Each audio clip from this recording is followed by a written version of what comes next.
So the first video on this channel is a video titled James Harden is Delusional, which is just over a week ago talking about James Harden and him just saying that I'm the system when he got traded from the Philadelphia 76ers to the Clippers, saying I'm not a system player, I'm the system. Well, you know what? As we heard last week, he's not the beard, he's not the system, he's the problem. And the Los Angeles Clippers look terrible. Not only do they look terrible, they look worse with him on the floor. As expected, James Harden coming into the team is making Russell Westbrook look worse. It's making Kawhi, you know what, Kawhi and PG have looked good in some games. But the Clippers are a good team with Harden off the floor. They're a terrible team with Harden on the floor.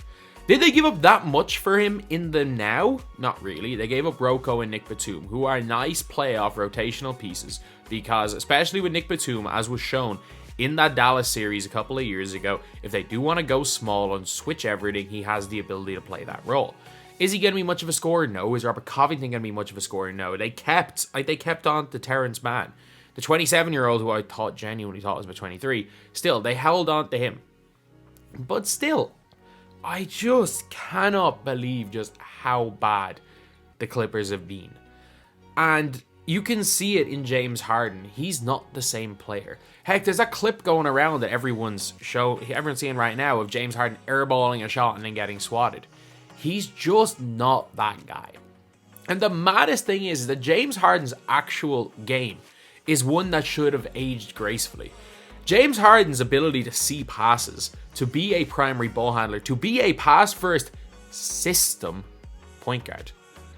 If James Harden could get it into his head that, okay, I'm not James Harden anymore, let me be a system player, he genuinely could age gracefully.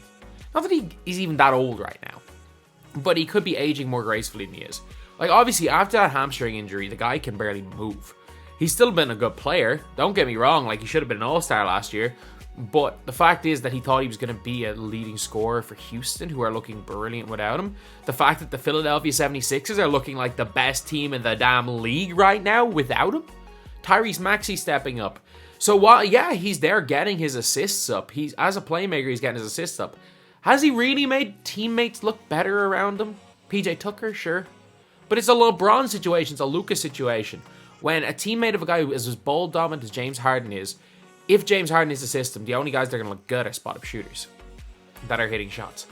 Or, like, to be fair, Kyrie. He was just Kyrie.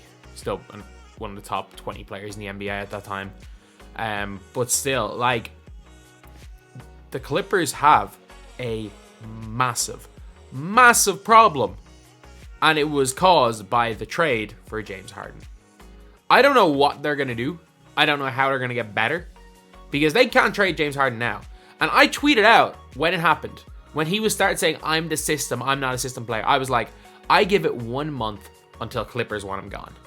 It's been 4 games. It's been 2 weeks. And I think the Clippers want him gone. Like, if I'm a Clippers fan, I'm like, why did we make that trade? We got worse by addition. Like, there's no team. I don't know what teams in the NBA are made better by the addition of James Harden. Like, I don't know. Do the Lakers get better if they get James Harden? I don't think so. Like, there are obviously tanking teams that don't want to get better that will get better with the addition of him, but is there a good team that will get better with him? Golden State, no. Denver, no. Dallas, obviously not. Minnesota, maybe.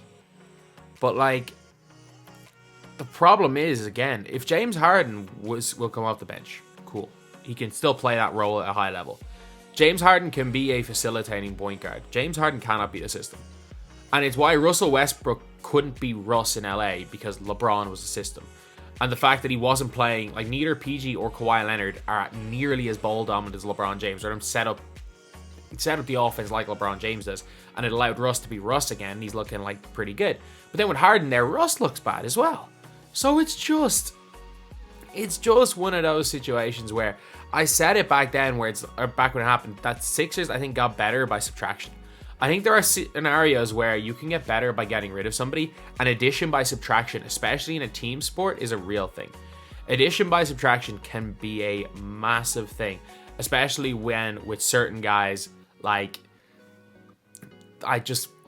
when they just mesh together differently. Obviously, Embiid and Harden, as much as, like, obviously Embiid wanted there initially, they didn't play that well together.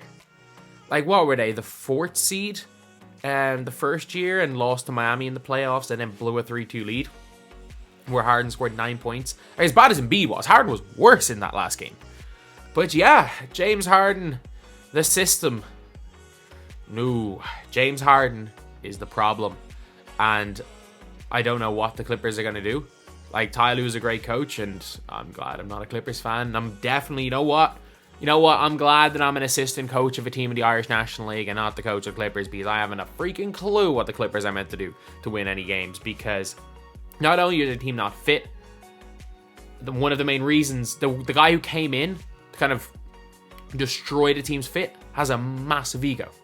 And this is reminding me of the Los Angeles Lakers when they added Russell Westbrook. This is reminding me of that, and trust me, it's not going to end well for the Clippers.